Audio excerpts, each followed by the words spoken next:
الساعة وليا وحافظا وقائدا وناصرا ودليلا وعينا حتى تسكنه أرضك طوعا وتمتعه فيها طويلا برحمتك يا أرحم الراحمين. بآواز بلند صلوات.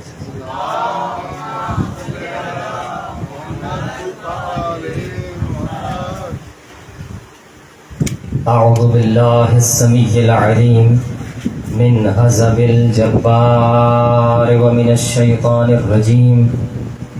بسم الله الرحمن الرحيم. الحمد لله الذي لا يبلغ مدحته القائلون ولا يحصي نعماءه العادون ولا يؤدي حقه المجتهدون الذي لا يدركه بعد الهمم ولا يناله غوص الفطن الذي ليس لصفته حد محدود ولا نعت موجود ولا وقت معدود ولا أجل ممدود. فطر الخلائق بقدرتي ونشر الرياح برحمتي وبدد بالصخور ميدان أرضي.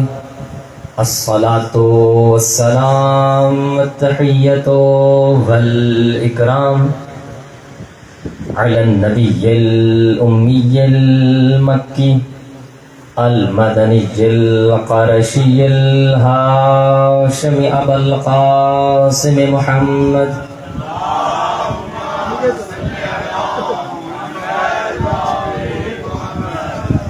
ورحمة الله على أحبابهم وأصحابهم وشيعتهم ومواليهم ولعنة الله على أعدائهم أجمعين. أما بعد فقد قال الله سبحانه وتعالى في محكم كتابه المجيد وفرقانه الحميد وقوله الحق. بسم الله الرحمن الرحيم. وما أرسلنا من قبلك إلا رجالا نوحي إليهم فاسألوا أهل الذكر إن كنتم لا تعلمون. بآواز بلند صلوات.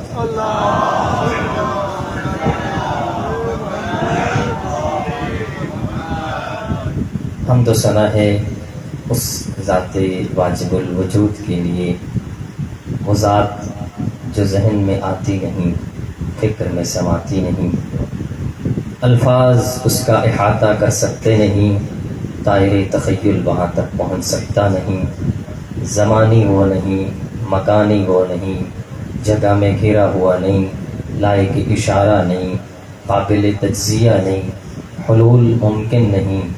اس لیے اللہ تبارک و تعالیٰ نے چند ہستیوں کو خلق فرما کے انہیں ہمارا ہادی، رہنما، پیشوا، امام بنا کے دنیا والوں کو یہ بتایا، دنیا والوں انہیں دیکھتے چلے جاؤ اور ہدایت کے رستوں کو طے کرتے چلے جاؤ. ہم نے جس سلسلے گفتگو کا آغاز کیا علم، شعور اور تشیع کے عنوان سے، اپنے تیسرے مرحلے میں داخل ہو چکا اور مسلسل آپ کی خدمت میں اس آیے مجیدہ کی تلاوت کی جا رہی ہے کہ جس میں اللہ رب العزت فرما رہا ہے کہ فَاسْأَلُوا أَهْلَ الذِّكْرِ إِن كُنتُمْ لَا تَعْلَمُونَ، کہ اگر تم نہیں جانتے تو اہل ذکر سے سوال کرو. اور سوال کرنے کی وجہ بھی بتائی، کیونکہ تمہاری خلقت اور آل محمد کی خلقت میں فرق یہ ہے، تم دنیا میں آتے ہو تو جاہل آتے ہو، جب آل محمد دنیا میں آتے ہیں تو وہ عالم آتے ہیں. وہ جب دنیا میں تشریف لاتے ہیں علم لدنی کے مالک ہوتے ہیں. لہٰذا سوال کرو، اور کوئی ایسا سوال نہیں کہ جس کا جواب آل محمد کے گھرانے سے نہ جائے.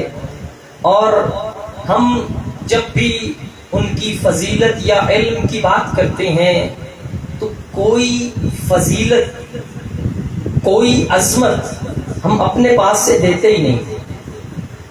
توجہ فرما رہے ہیں؟ یہ جو عظمتیں ہیں، اچھا کسی کو فضیلت دینا، کسی سے فضیلت لینا کس کا کام ہے؟ اللہ قرآن میں کہتا ہے رفیع الدرجات ذو العرش، درجوں کو بلند کرنا اللہ کا کام ہے. اللہ جسے چاہے بلند رتبہ عطا کرے، اللہ جسے چاہے رتبے گھٹا دے. یعنی انسان نہ کسی کو عزت دے سکتا ہے نہ کسی سے عزت لے سکتا ہے. یہ عزتیں دینا بھی اللہ کا کام، عزتیں لینا بھی اللہ کا کام، رتبے دینا بھی اللہ کا کام، رتبے واپس لے لینا بھی اللہ کا کام. یہ ساری عظمتیں اور فضیلتیں دینا اللہ کا کام ہے. اور جب اللہ کسی کو عظمت دیتا ہے تو اندھی بانٹ نہیں ہوتی. اللہ جب کسی کو عظمت دیتا ہے تو اندھی بانٹ نہیں ہوتی. جو آئے گا اسے رتبہ مل جائے گا، جو آئے گا اسے فضیلت مل جائے گی. نہیں، اللہ معیار بناتا ہے کہ عظمت اور فضیلت کے یہ معیار ہیں، جو ان پہ پورا اترے گا وہ کرامت والا ہوگا، وہ عزت والا ہوگا، وہ شرف والا ہوگا، وہ فضیلت والا ہوگا. ہم تو کسی سے جھگڑتے ہی نہیں کہ کون افضل، کون بڑا اور کون چھوٹا. ہم تو قرآن سے پوچھتے ہیں اے قرآن تو بتا تیری نظر میں عظمت والا کون ہے. ہم نہ کسی کو عزت دیتے ہیں نہ کسی سے عزت چھین سکتے ہیں. ہم تو قرآن کی بتائی ہوئی باتوں پہ عمل کرتے ہیں. تو قرآن نے جو رتبے بتائے وہ رتبے جس میں پورے ہوں وہ صاحب فضیلت، صاحب کرامت. اچھا قرآن کیا کہتا ہے؟ قرآن نے فضیلت کے دو معیار بتائے. قرآن کہتا ہے یرفع اللہ الذین آمنوا منکم والذین اوتوا العلم درجات، کہ اللہ تبارک و تعالی جسے رتبہ عطا کرتا ہے اس میں دو فضیلتیں ہونی چاہیے. جس کا ایمان زیادہ ہوگا اس کا رتبہ زیادہ ہوگا، جس کا علم زیادہ ہوگا اس کا رتبہ زیادہ ہوگا. توجہ فرمائیے گا، اللہ قرآن میں دو رتبوں کی طرف اشارہ کر رہا ہے کہ جسے فضیلت چاہیے، فضیلت کے یہ دو معیار، جس کا ایمان زیادہ اس کا رتبہ زیادہ، جس کا علم زیادہ اس کا رتبہ زیادہ. یعنی ایمان کی منزل میں جو جتنا بلند ہوتا چلا گیا اس کا رتبہ بلند ہوتا چلا گیا، جس کا علم بلند ہوتا چلا گیا اس کی عزت بڑھ گئی، اس کی عظمت بڑھ گئی. تاریخ اٹھاؤ، ہم جھگڑا نہیں کرتے، تم جسے مرضی بڑا مانو، عظمت والا مانو. ہم نے جب تاریخ اٹھا کے دیکھی تو واحد علی نظر آیا. اگر علم میں دیکھا تو کل ایمان نظر آیا، اگر علم میں دیکھا تو باب مروی نظر علم نظر آیا.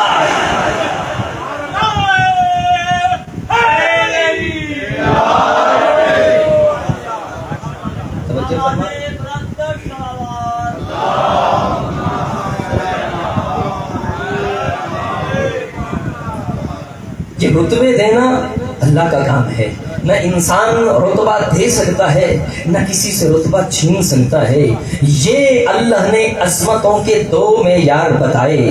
پہلا معیار ایمان، جس کا جتنا ایمان بلند ہوگا اور دائرہ ایمان میں آ کے اتنا مخلص ہو جائے گا. اگر ایمان ہو تو رتبہ بلند ہوتا ہے. یہاں رشتہ داریاں نہیں چلتی، رشتہ داریاں نہیں چلتی. اگر نوح کا اپنا بیٹا بھی ہو لیکن نبی پہ ایمان نہ رکھے تو اہل بیت سے خارج ہو جاتا ہے.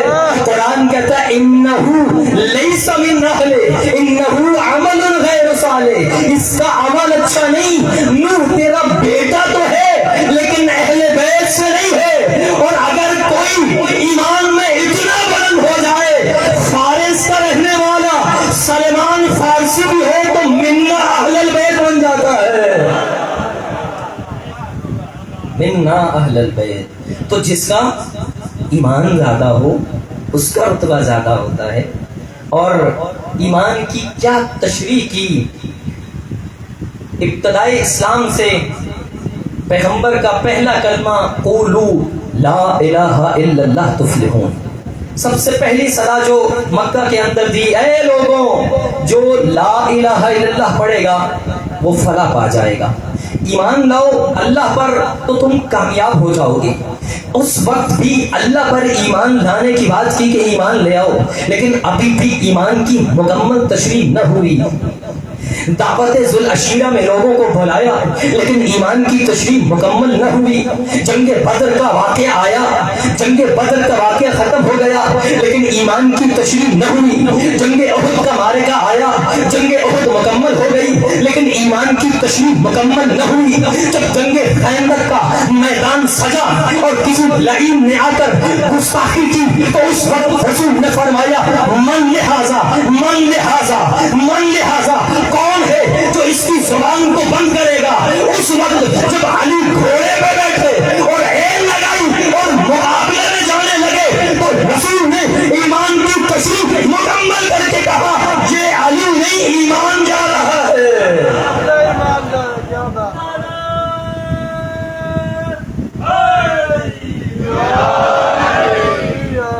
یہ علی نہیں، ایمان کی مجسم شکل جا رہی ہے، مجسم ایمان جا رہا ہے۔ اور وہ واقعہ گواہ ہے کہ جب بار بار دعوت دے رہا ہے کوئی مقابلے والا، جب تک خندق سے دور رہ کر بلاتا رہا کہ کوئی ہے مقابلے کے لیے تو بھیجو، اپنے وقت کا بہت بڑا شجاع، طاقتور اور شکل میں ہیبت ہے عمرو ابن عبدود، اور دعوت دے رہا ہے کوئی ہے مقابلے کے لیے تو بھیج، جب تک خندق سے دور ہے۔ اب جب جواب نہ ملا رسول تو کہتے رہے کہ من لہذا کون ہے اس کے لیے۔ اور بعض روایتوں میں تو میں نے یہ پڑھا، جیسے دعوت ذوالعشیرہ میں جب سب کو بلایا تھا، دعوت ذوالعشیرہ بھی آپ کو یاد ہے جو اسلام کی پہلی دعوت، یا یوں کہوں اسلام کا پہلا جلسہ جو ابو طالب کے گھر میں ہوا۔ لوگ باتیں کرتے ہیں کہ ابو طالب نے تو ایمان نہیں لایا، اور وہ روایت بھی پیش کرتے ہیں کہ یہ روایت ہے کہ جس میں کہا کہ چچا جان کلمہ پڑھ لیجئے، تو کب ساری زندگی نہیں پڑھا، آخری چند لمحوں میں پڑھ کے کیا کروں گا، میں اپنے اسی آباء و اجداد کے دین پہ باقی ہوں، ان کے اسلام کی باتیں، ارے کیا حضرت ابو طالب کے ایمان کی باتیں کرتے ہو، مجھے انصاف سے بتاؤ، اگر باپ اور بیٹا دو الگ پارٹیوں سے تعلق رکھتے ہیں، آج کل تو پارٹیوں کا زمانہ ہے، کوئی پی ٹی آئی سے ہے، کوئی نون لیگ سے ہے، کوئی کسی پارٹی سے تعلق رکھتا ہے، باپ اور بیٹا رشتہ داری تو ہے لیکن عقیدتی طور پر باپ کسی اور پارٹی سے ہے، بیٹا کسی اور پارٹی سے ہے، لیکن اگر بیٹا مخالف پارٹی کا جلسہ اپنے باپ کے گھر میں رکھے تو کیا باپ رکھنے دے گا؟ باپ کبھی برداشت نہیں کرے گا، تو میرا بیٹا ہے لیکن مخالف پارٹی کا جلسہ تجھے اپنے گھر میں نہیں رکھنے دوں گا۔ عجیب بات ہے، لوگ کہتے ہیں کہ ابو طالب نے کلمہ ہی نہیں پڑھا اور وہ کافر تھے۔ ارے بھائی اگر ابو طالب کافر تھے تو اسلام کا پہلا جلسہ ابو طالب کے گھر میں رکھ کے ابو طالب نے بتا دیا جو محمد کا عقیدہ ہے وہی ابو طالب کا عقیدہ ہے۔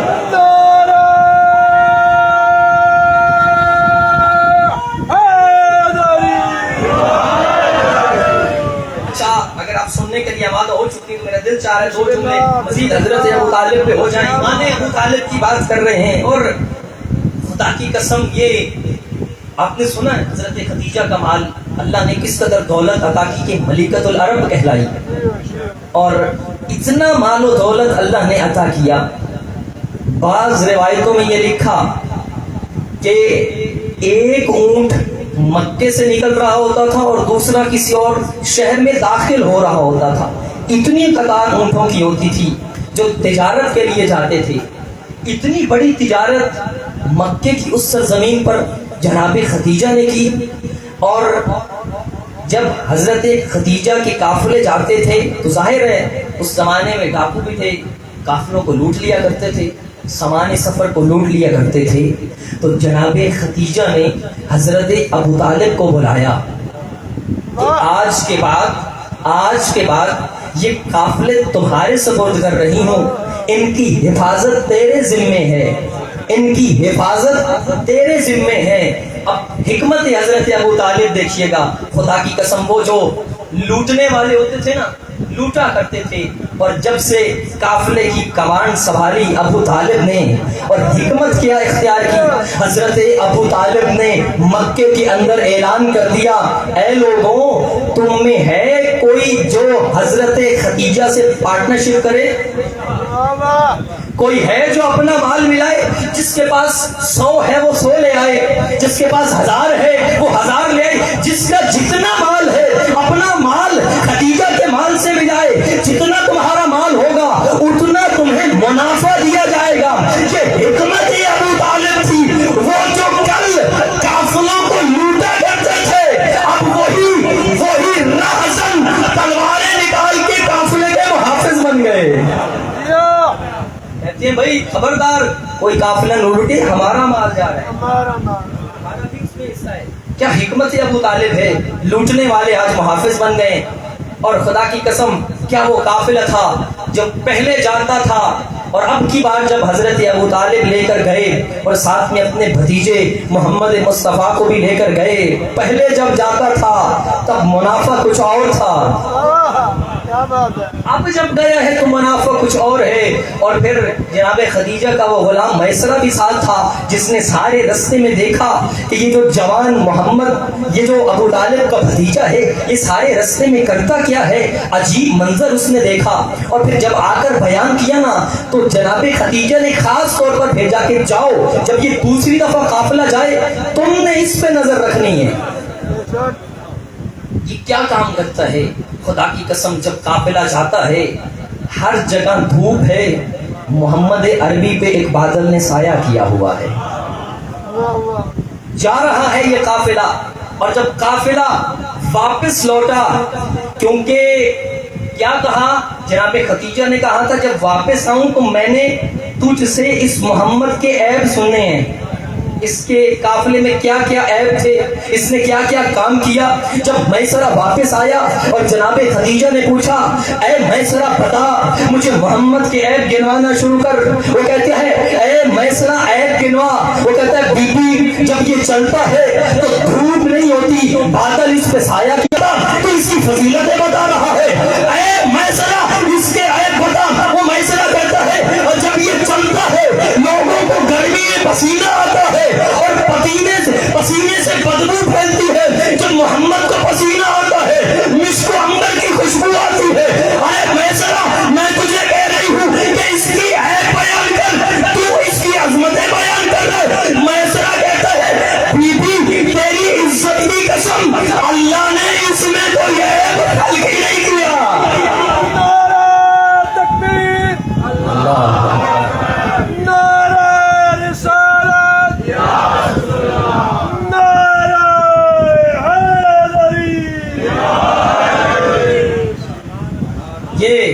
حکمت حضرت ابو طالب کی کس طرح سے قافلہ لے گئے۔ اور پھر یہ بات طویل نہ ہو جائے، میں اپنے موضوع سے آگے نہ نکل جاؤں، واپس آؤں۔ ایک وہ دعوت ذوالعشیرہ کا جلسہ، اور پھر ایک یہ کہ جب حضرت علی ابن ابی طالب اٹھے، اس وقت بھی کہا تھا نا تم میں ہے کوئی دعوت ذوالعشیرہ میں، اور لوگ جو ہے وہ کھانا کھاتے تھے، کھانا کھا کے اٹھ کے چلے جاتے۔ جب پیغمبر نے اٹھنا چاہا تو وہ اشارہ کرتے تھے دوسرے کو، ابو لہب کہ اب کام ہو چکا ہے اور محمد کھڑا ہو رہا ہے، اس سے پہلے کچھ بولے نکل چلو۔ پیغمبر کے بولنے کی باری آتی سارے اٹھ کے چلے جاتے۔ اب جب ہوا 2-3 دن دروازے پہ ابو طالب بیٹھے، اور جب حضرت ابو طالب علیہ السلام دروازے پہ محافظ بن کے بیٹھے، اور پھر آج جب دوبارہ کوشش کی پیغمبر نے بولنے کی اور لوگوں نے اٹھنا چاہا، ایک کے کندھے پہ بھی رکھا ہاتھ، دوسرے کے کندھے پہ بھی ہاتھ رکھا، کہا بیٹھ جاؤ، اور اشارہ کر کے کہا قم یا سیدی و مولائی، اے میرے آقا سید و سردار کھڑے ہو جاؤ۔ میں کہتا ہوں خدا کی قسم آواز رب العزت ضرور آئی ہوگی، اے ابو طالب آج تو نے میرے محمد کو مولا کہا ہے، کل غدیر میں اسی محمد سے تیرے بیٹے کو مولا نہ کہلوایا تو خدا نہ کہتا۔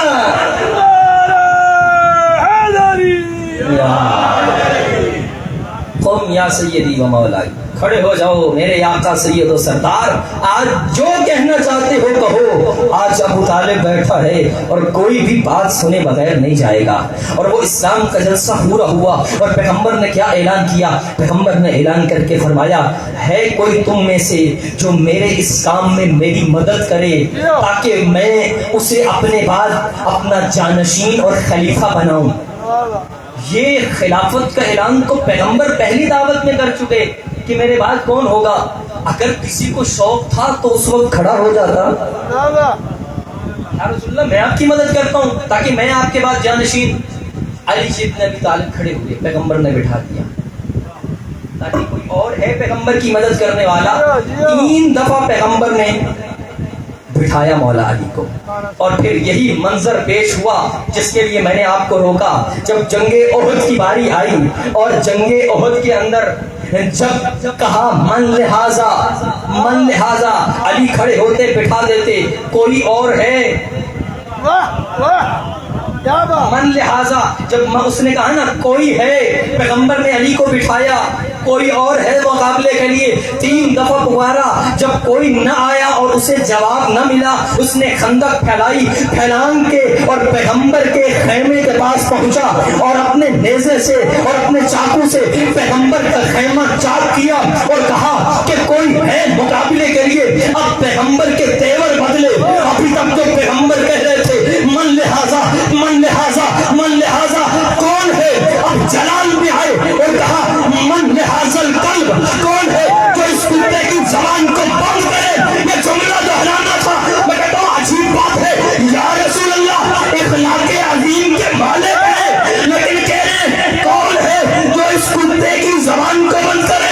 عجیب نہیں کہ پیغمبر کا جواب آئے، جب تک درے رسالت سے دور بھونکتے رہو گے انسانوں میں شمار ہوگے، جب درے رسالت پہ حملہ کرو گے تو کتوں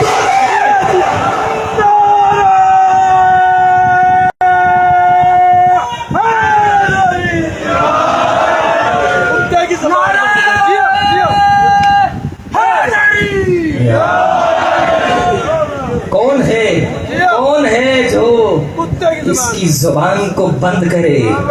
اور اس وقت علی ابن ابی طالب کھڑے ہوئے اور پھر کہا علی تجھ سے بڑھ کر کون ہو سکتا ہے، جاؤ تم ہی اس کے مقابلے کے لیے جاؤ۔ اور پیغمبر کرام اسلام نے علی کو بھیجا، اور جب علی ابن ابی طالب علیہ السلام گھوڑے پہ سوار ہوئے تو اس وقت کیا فرمایا؟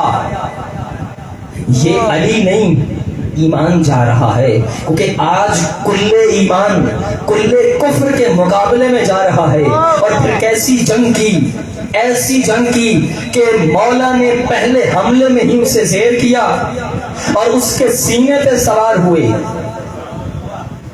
حملہ کیا اور سینے پہ سوار ہو گئے۔ اب اس کی گردن کاٹنا ہی چاہتے تھے کہ اس نے گستاخی کی، راب دہن پھینکا، مولا نے اسے چھوڑ دیا۔ مولا نے چھوڑا اور میدان کا ایک چکر لگایا، چکر لگانے کے بعد دوبارہ حملہ کیا، اور دوسرے حملے میں مولا نے اسے زیر کر کے اس کے 2 ٹکڑے کر دیے۔ جب یہ منظر دیکھا نا تو لوگوں نے پوچھا یا علی اتنا بڑا شجاع اور بہادر تھا، جب پہلے حملے میں زیر کر چکے تھے تو پھر قتل کیوں نہیں کیا؟ کہ جب میں اسے قتل کرنا چاہتا تھا تو اس نے گستاخی کی، اگر میں اس وقت قتل کر دیتا تو میرا ذاتی غصہ بھی شامل ہو جاتا۔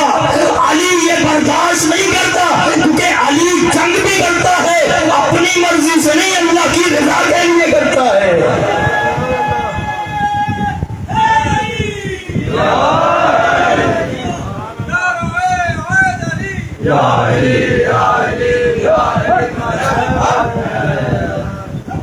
یہ علی کوئی کام کرتا ہے وہ اپنی مرضی سے نہیں کرتا، جو کرتا ہے وہ اللہ کی رضا کے لیے، اللہ کی رضا شامل ہوتی ہے۔ تو فضیلت کے 2 معیار، ایک معیار ایمان اور ایمان کی منزل میں فرمایا کہ آج علی کل ایمان کل کفر کے مقابلے میں جا رہا ہے، اور جب علم کی منزل آئی تو پیغمبر نے فرمایا انا مدینۃ العلم وعلی بابھا، میں علم کا شہر ہوں اور علی اس کا دروازہ ہے۔ اچھا، جب بات کی جائے اس حدیث کی تو میں کہتا ہوں کہ ہم جب فضیلتیں اور عظمتیں اور معیار گنتے ہیں ہم اپنے پاس سے نہیں، جو قرآن نے عظمت کے معیار بتائے ہیں جو بھی اس پہ پورا آئے اس کو صاحب عظمت صاحب فضیلت سمجھو، اور اس پوری کائنات میں پیغمبر سے بڑا عالم کوئی نہیں، ایسے ہی ہے نا؟ سارے ذرا اونچا بولیں، پیغمبر سے بڑا عالم ہی کوئی نہیں۔ اچھا، میں نے پہلی مجلس میں اگر یاد ہو تو میں اپنی پہلی مجلس کو ذرا اس مجلس سے ملاتا ہوں۔ میں نے کچھ آیتیں پڑھی تھیں جس میں اللہ کہہ رہا ہے میں نے ہر نبی کو علم دے کر بھیجا، یاد ہے نا؟ میں نے آیتیں گنوائی تھیں، اللہ نے آدم کو بھی علم دیا، نوح کو بھی علم دیا، موسیٰ کو علم دیا، عیسیٰ کو علم دیا، ابراہیم کو، ہر ایک کو علم دے کے بتاتا رہا۔ کسی کو لوہے کو موم کرنے کا علم دیا، کسی کو پرندوں سے باتیں کرنے کا علم دیا، کسی کو مردوں کو زندہ کرنے کا علم دیا۔ اللہ نے جتنے نبیوں کی بات کی علم کی ایک ایک ڈگری کی بات کی، اور جگہ لیکن جب پیغمبر کی بات کی تو فرمایا کہ اے میرے نبی تو جو نہیں جانتا وہ سارا علم تجھے دیا۔ تو نبیوں کے علم پہ ایک ایک ڈگری کی بات، اور پیغمبر کے لیے فرمایا وَعَلَّمَكَ مَا لَمْ تَكُنْ تَعْلَمْ، اے نبی جو نہیں جانتا وہ سارا علم تجھے دے دیا۔ تو سارے کا سارا علم نبی کے پاس، اور نبی نے اپنی زبان چسوا کے علی کو سارے کا سارا علم علی میں منتقل کر دیا۔ اس لیے تو فرمایا کہ علمونی رسول اللہ زکن زکا، مجھے رسول نے ایسے تعلیم دی جیسے پرندہ اپنے بچے کو چوگ دیتا ہے، دانا کھلاتا ہے، مجھے رسول نے ایسے تعلیم دی۔ اور کیا تعلیم دی کہ رسول نے فرمایا انا مدینۃ العلم وعلی بابھا، میں علم کا شہر، علی اس کا دروازہ۔ جب اس حدیث کو پڑھتے ہیں اس حدیث میں بڑی تعریف کی گئی، حدیث کو بڑھایا چڑھایا گیا، حدیث کو لمبا کیا گیا۔ انا مدینۃ العلم وعلی بابھا، میں علم کا شہر، علی اس کا دروازہ، فلاں اس کی چھتیں، فلاں اس کے پرنالے۔ عجیب بات ہے کہ پیغمبر نے جو حدیث بیان فرمائی اس کو موضوع، اور یہ خود اہل سنت کے، آپ نے اگر سنا ہو تو مفتی حنیف قریشی نے بھی اس کی تردید کر کے کہا ہے کہ یہ جتنی آگے یہ ساری موضوع حدیث ہے، جھوٹی ہے، وہ خود کہتے ہیں، لیکن بعض مانتے لکھتے ہیں اپنی کتابوں میں اس لمبی چوڑی حدیث کو۔ انہوں نے لکھا کہ یہ حدیث لمبی ہے، بھائی میں اعتراض نہیں کرتا کہ آپ نے جو حدیث پڑھائی لمبی کی، مجھے اس سے غرض نہیں ہے۔ کہا کہ رسول نے فرمایا میں علم کا شہر، علی اس کا دروازہ، فلاں اس کی چھت، فلاں اس کے پرنالے۔ پھر پیغمبر تو کہہ رہے ہیں میں علم کا شہر، علی اس کا دروازہ۔ وہ جو چھتیں بنا رہے ہیں مجھے سمجھ نہیں آتی، چھتیں گھروں کی ہوتی ہیں، شہروں کی نہیں ہوتی۔ کون سا شہر ہے جی، کون سا شہر ہے؟ بھائی گھروں کی چھتیں ہوتی ہیں، وہ کیسا شہر ہے کہ جس کی چھت بنائی گئی اور پھر حدیث کو لمبا کیا گیا۔ میں کہتا ہوں ہمیں اس سے غرض نہیں ہے، آپ حدیث کو جتنا مرضی لمبا کر دو، کیونکہ پیغمبر نے حدیث کے پہلے جملے میں عظمت نہیں رکھی بلکہ اس کے دوسرے جملے میں عظمت کو چھپا دیا۔ انا مدینۃ العلم وعلی بابھا، میں علم کا شہر، علی اس کا دروازہ۔ من اراد العلم فلیأت الباب، جسے علم چاہیے وہ دروازے سے آئے، چھتوں سے آؤ گے تو چور کے لاؤ گے۔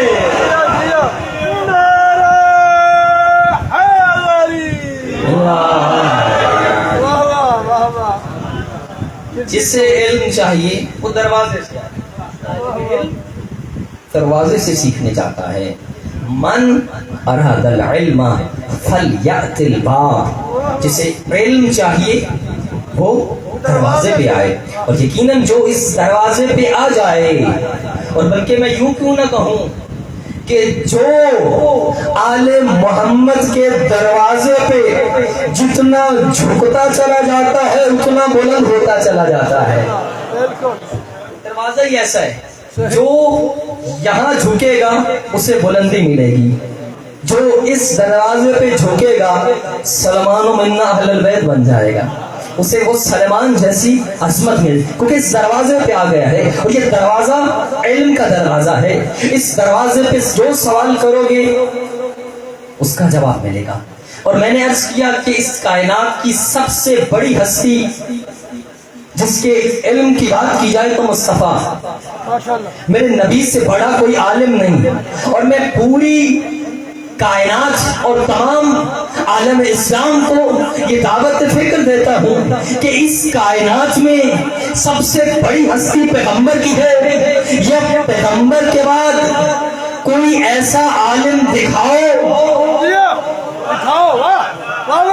پیغمبر سے بڑا عالم کوئی نہیں، اور پیغمبر کے بعد یا علی جیسا عالم دکھاؤ یا پھر مانو کہ پیغمبر کے بعد علی سے بڑا کوئی عالم نہیں ہے۔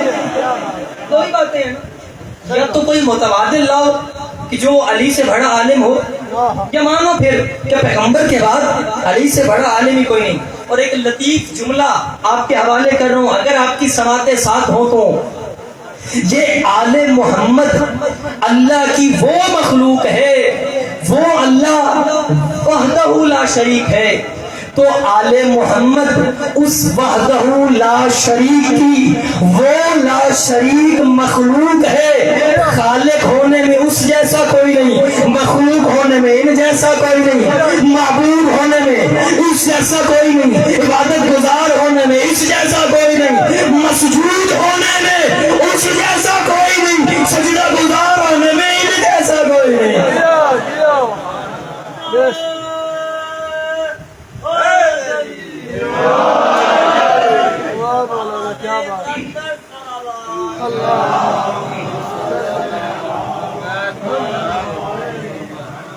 اس جیسی مخلوق ہی کوئی نہیں، اللہ کی وہ مخلوق کہ جن کے جیسا کوئی نظر نہیں آتا، اور ایسی مخلوق اللہ نے خلق کی۔ اور پھر یہی تو وجہ ہے کہ اہل سنت عالم دین اس بات کا اقرار کرتے ہیں، جنہوں نے نہج البلاغہ کی شرح لکھی، ابن ابی الحدید معتزلی نہج البلاغہ کی شرح لکھی ہے، اہل سنت عالم دین ہے، اور وہ لکھتے ہیں کہ خدا کی قسم یہ جو سلونی کا دعویٰ ہے نا، پوچھو، مولا علی نے کیا تھا، پوچھو جو پوچھنا چاہتے ہو، یہ سلونی کا دعویٰ یا علی کر سکتا ہے یا اولاد علی کر سکتے ہیں، اس کے علاوہ کوئی ایسا نہیں، کیونکہ سلونی کا مطلب ہے جو پوچھنا ہو، اور جو کا مطلب ہوتا ہے زمین کی باتیں بھی بتاؤ اور آسمان کی باتیں بھی بتاؤ، اور یہ دعویٰ علی کے علاوہ کسی نے نہ کیا کہ سلونی خبر انتفقونی، مجھ سے پوچھو میں علی تمہیں بتاؤں گا، کیوں؟ لأن اعلم طرق السماوات من طرق الارض، علی تو زمین سے زیادہ آسمان کے راستے جانتا ہے۔ تم علی سے آسمان کی باتیں پوچھو، علی تمہیں آسمان کی باتیں بتائے گا، تم زمین کی باتیں پوچھو، علی تمہیں زمین کی باتیں بتائے گا۔ اور پھر علی نے سینے پہ ہاتھ رکھ کے کہا جو پوچھنا چاہتا ہے مجھ سے پوچھو۔ بندہ کھڑا ہو گیا، کہتا ہے بولا آپ سے کیوں پوچھیں، آپ کہہ رہے ہیں ہم سے پوچھو۔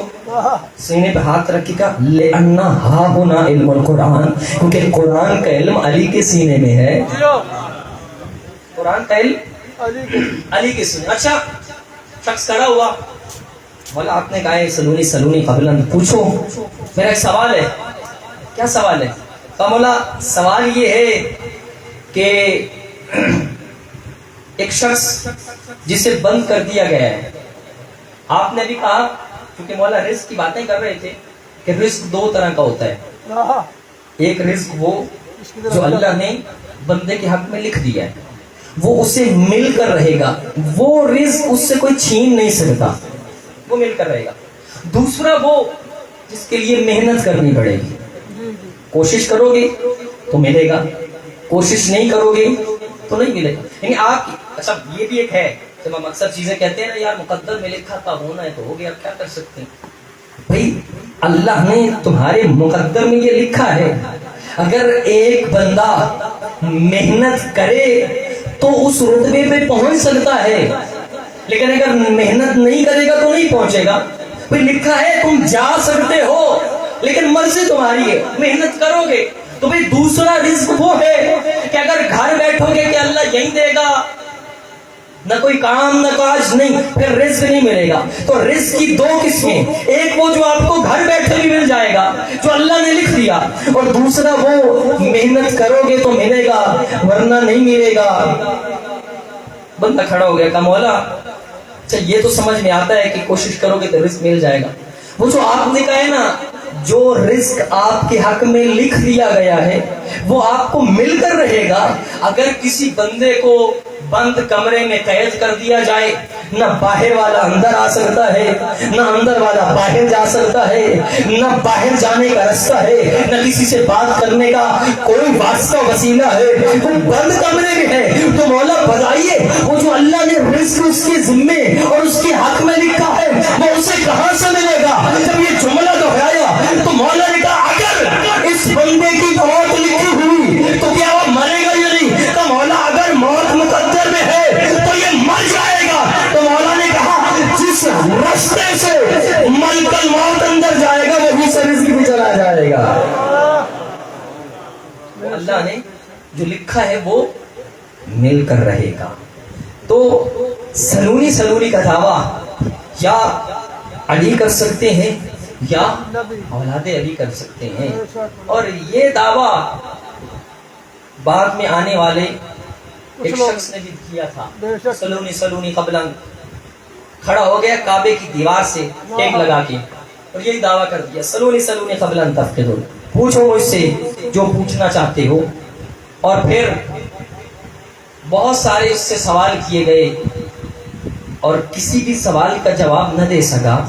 اور جب یہ دعویٰ کیا کہ جو مجھ سے پوچھنا چاہتے ہو پوچھو, دعویٰ تو کر دیا لیکن جب سوال ہوئے تو سوالوں کے جواب نہ دے سکا, پھر لوگوں نے جوتے اٹھائے محبت پیار کی تھی اور جوتوں سے اسے مارا کہ تم دعویٰ اتنا بڑا کر رہے ہو, کیونکہ اس نے کہا میں علی کے مقابلے میں دعویٰ کر رہا ہوں, میں بھی بڑا عالم ہوں, مجھ سے بھی سوال کرو میں تمہیں جواب دوں گا. جواب نہ دے سکا تو بدلے میں جوتے پڑے. اچھا ایک دعویٰ قرآن نے بھی کیا تھا, کوئی اس جیسا قرآن لا کے دکھاؤ. تو کئی سالوں بعد کسی ایک بندے نے اپنے پاس سے سورہ فیل کے مقابلے میں سورہ فیل بنائی. سورہ فیل جو واقعہ ہے ہاتھیوں والا کہ ابرہا کا لشکر آیا اور وہ حملہ کرنا چاہتا ہے تو اللہ نے ابابیل کو بھیجا اور انہوں نے کنکریاں اٹھا کے مارا اور وہ ہاتھی والے سارے مر گئے. وہ واقعہ قرآن میں ذکر ہے سورہ الفیل کے ضمن میں. اس نے بھی سورہ فیل کے مقابلے میں ایک سورہ فیل بنائی ہاتھی کے لیے. کیا الفیل والفیل ولہ خرطم طویل, یہ اس نے اپنے پاس سے سورہ بنائی کہ ہاتھی تم کیا جانو ہاتھی کیا ہے, اس کے لیے ایک لمبی سونڈ ہوتی ہے. یہ قرآن کی سورہ فیل کے مقابلے میں اس نے ایک سورہ فیل بنائی. جب لوگوں کے سامنے پیش کی قرآن کا مقابلہ کر رہا تھا, لوگوں نے اسے بھی جوتے مارے. تو بات طے ہو گئی, جو علی کے مقابلے میں کھڑا ہوا لوگوں نے اسے بھی جوتے مارے, جو قرآن کے مقابلے میں کھڑا ہوا تو بات طے ہو گئی. دشمن قرآن تو ہو یہ دشمن امام کا, مقدر میں دونوں کے جوتے ہوتے ہیں. جو بھی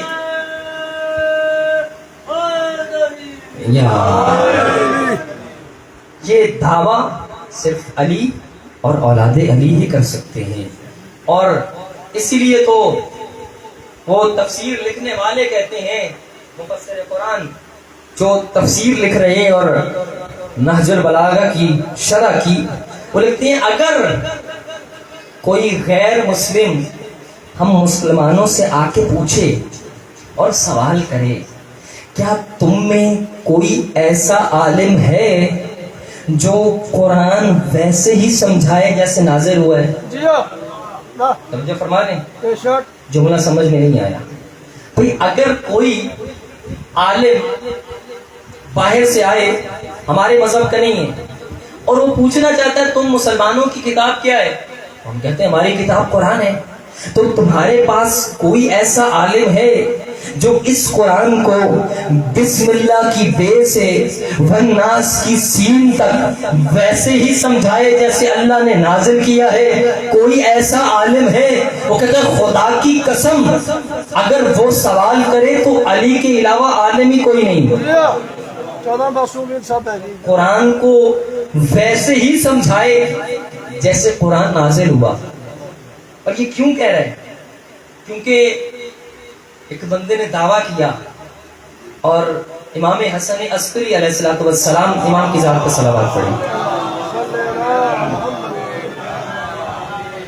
اس کے زمانے میں ایک شخص نے قرآن کے تضادات لکھے. تضادات کیا ہوتا ہے؟ اپوزٹ باتیں.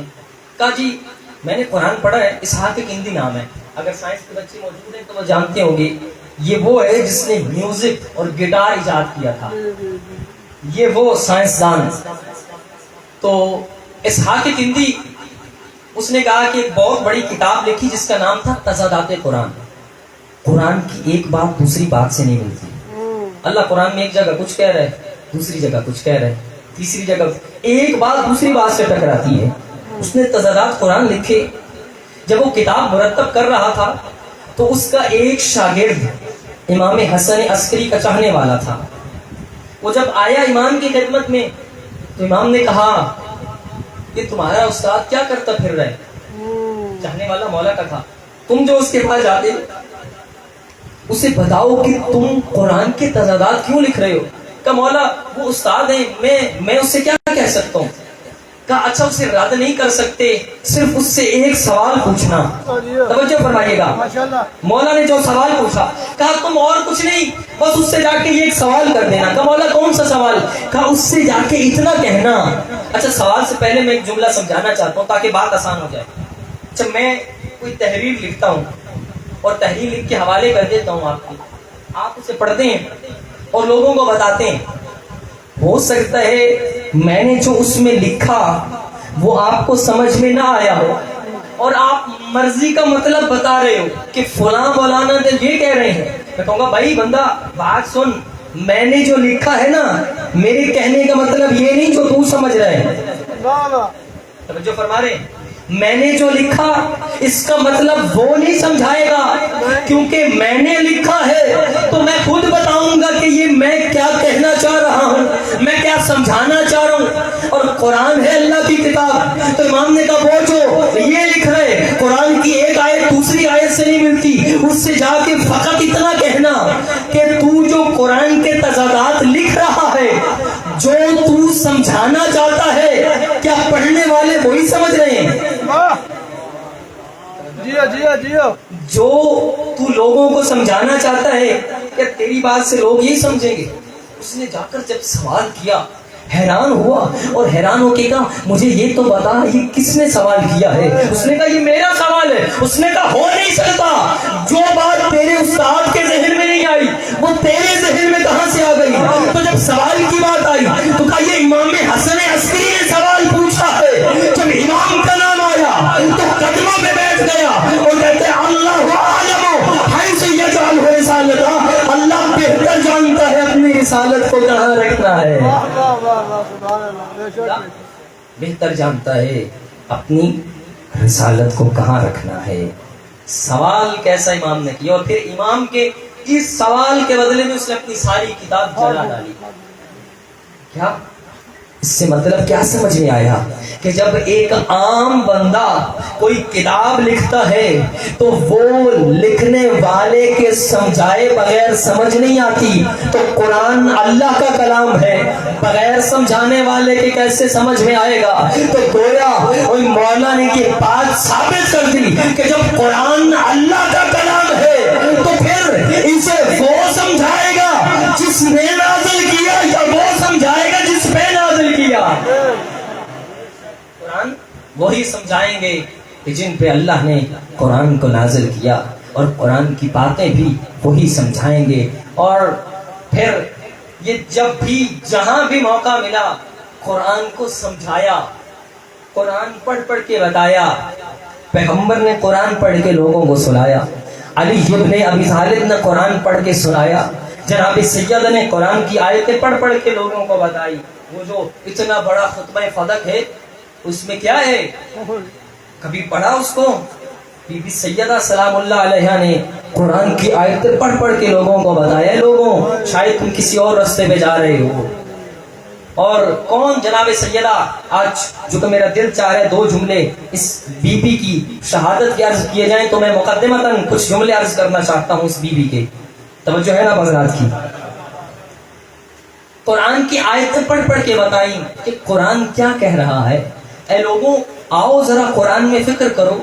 تم جو رسول کی سنت سے پیچھے ہٹ گئے اس کی وجہ یہ ہے کہ تم نے قرآن کو بھی چھوڑ دیا. اگر قرآن پڑھا ہوتا تو کبھی اس راستے سے پیچھے نہ ہٹتے. اور وہ بی بی، ان کی عظمت میں صرف ایک واقعہ عرض کرنا چاہتا ہوں. کس عظمت کی حامل ہے یہ بی بی. ہم نے کل کی مجلس میں بھی عرض کیا کہ علی ابن ابی طالب کے اتنے زیادہ فضائل ہیں، اتنے زیادہ فضائل کہ انسان شمار نہیں کر سکتا. علی ابن ابی طالب اتنے فضائل رکھنے کے بعد بھی رسول اللہ فرماتے ہیں لولا علی لما فاطمہ کف، اگر علی نہ ہوتے تو فاطمہ کا کوئی ہمسر نہ ہوتا. یعنی علی اتنی فضیلتیں رکھنے کے بعد بھی فاطمہ کا ہمسر بنتا ہے. اور کتنی عظمت. کبھی ہم نے یہ مطالعہ کیا؟ اور خاص کر یہ واقعہ ہماری ماؤں بہنوں کے لیے ایک سنت کی حیثیت رکھتا ہے کہ ہم اپنے گھر میں کیسے زندگی بسر کریں. اور وہ خیبر کا واقعہ جو آپ نے سنا ہوگا بارہا، کیونکہ جنگ خیبر جب فتح ہوئی تو اتنا زیادہ سونا تھا کہ جس کو پتھروں کے ساتھ توڑ کے تقسیم کیا گیا. اور اس رات سارے مدینے والے خوش تھے کہ آج بہت زیادہ مال ملا ہے. اور امہات المومنین نے بھی کہا کہ آج ہم نے پیٹ بھر کے کھجوریں کھائیں کہ آج اتنا زیادہ مال و دولت ملا. اور سارے مدینے والوں میں تقسیم کیا گیا. علی ابن ابی طالب فاتح خیبر ہے. تو مجھے بتائیے جو فاتح خیبر ہے اسے زیادہ حصہ ملنا چاہیے یا نہیں ملنا چاہیے؟ ملا تھا، ملنا چاہیے. ملا تھا. سب اپنا اپنا حصہ لے رہے ہیں تو جس نے جنگ فتح کی ہے اس کا حق تو زیادہ ہے. چلو زیادہ نہ صحیح، باقی مدینے والوں کے مقابلے میں تو تھا، کم از کم اتنا تو ملنا چاہیے. ہاں مولا علی کو بھی اپنا حصہ ملا، باقی سب لوگوں کو بھی حصہ ملا. سارے اپنا اپنا حصہ لے کر اپنے اپنے گھروں میں چلے گئے. اور جب حضرت علی کو ان کا حصہ ملا، ابھی میدان میں موجود ہیں، کیا دیکھا کچھ دور سے یتیم بچے اور بیوہ عورتیں آئی ہیں، کھڑی ہیں. مولا نے بھیجا جاؤ پوچھ کیا کون ہے. جب واپس آیا تو کہا مولا سلام کر رہے ہیں اور سلام کے بعد جنگ کی مبارکباد دے رہے ہیں کہ آپ جنگ جیت گئے ہیں. اور اگلا سوال یہ کر رہے ہیں کہ اے مولا کیا ہم بیواؤں اور یتیموں کا حصہ نہیں ہے اس میں؟ سارے اپنا اپنا حصہ لے کر اپنے اپنے گھروں میں چلے گئے. اور مولا نے کہا آؤ علی ان کا حصہ ادا کرتا ہے. جو حصہ علی کو ملا غریبوں یتیموں بیواؤں میں تقسیم کر کے خالی ہاتھ فاتح خیبر جب اپنے گھر کے دروازے پہ آئے تختل بات کیا. رسول کی بیٹی نے دروازہ کھولا. دروازہ کھولنے کے بعد رسول کی بیٹی نے سلام کیا. سلام کا جواب ملا. جواب ملنے کے بعد رسول کی بیٹی نے مبارکباد دی. اے علی آپ فاتح خیبر ہیں، جنگ جیت گئے، آپ کو مبارکباد ہو. مبارکباد پیش کرنے کے بعد رسول کی بیٹی نے پہلا سوال کیا اے علی آج تو سارے مدینے والے خوش ہیں کہ آپ کو آپ کا حصہ نہیں ملا. کہ رسول کی بیٹی مجھے بھی میرا حصہ ملا تھا تو پھر خالی ہاتھ گھر کیوں آئے؟ حصہ تو مجھے بھی ملا تھا لیکن میں غریبوں یتیموں اور بیواؤں میں تقسیم کر کے خالی ہاتھ لوٹا ہوں. جب یہ جملہ دہرایا رسول کی بیٹی نے مصلی عبادت بچھایا، ہاتھ بلند کر کے کہا اے میرے پروردگار تیرا لاکھ لاکھ شکر، تو نے مجھے علی جیسا شوہر دیا. تو نے مجھے علی جیسا شوہر. خدا کی قسم 3 دن کے فاقے ہیں گھر میں.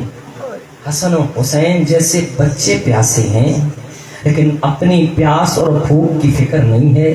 اپنا مال باہر تقسیم کرتے. خدا کی قسم یہ اپنا مال تقسیم کرنا یہ کوئی آسان بات نہیں ہوتی. درود پڑھی محمد وآل محمد.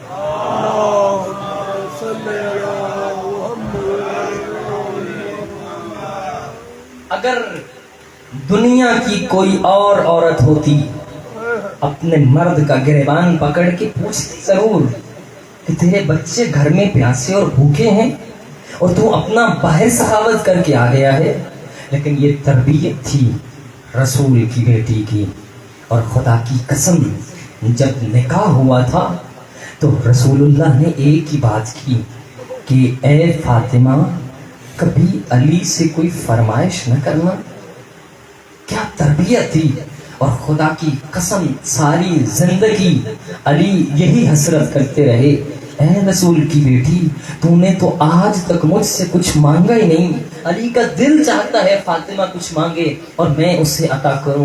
اور خدا کی قسم یہ سیرت ہے جناب سیدہ سلام اللہ علیہا کی کہ اپنے شوہر کے گھر میں اپنے کام بھی خود کرتی ہیں. کبھی جھاڑو لگاتی ہیں, برتن بھی دھوتی ہیں, گھر کے سارے کام کرتی ہیں.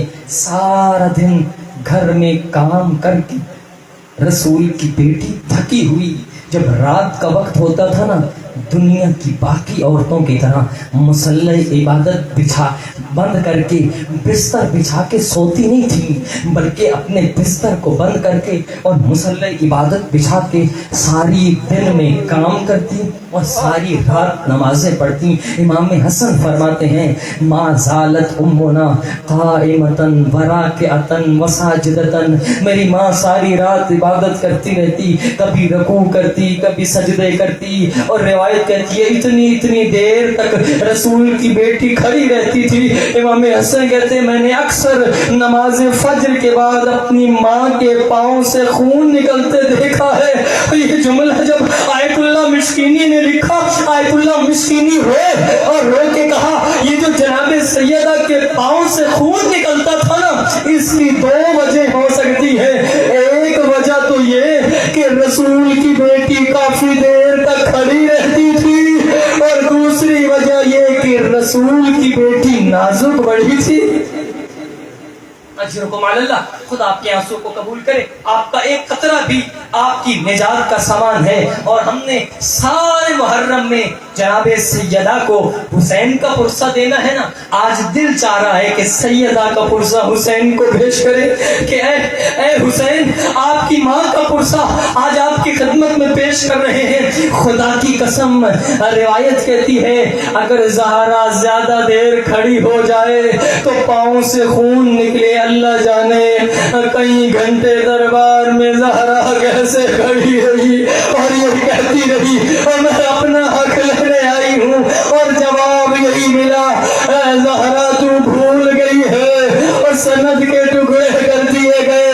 روایت کہتی ہے ہاں ابھی جناب سیدہ اپنے گھر میں موجود ہے نا.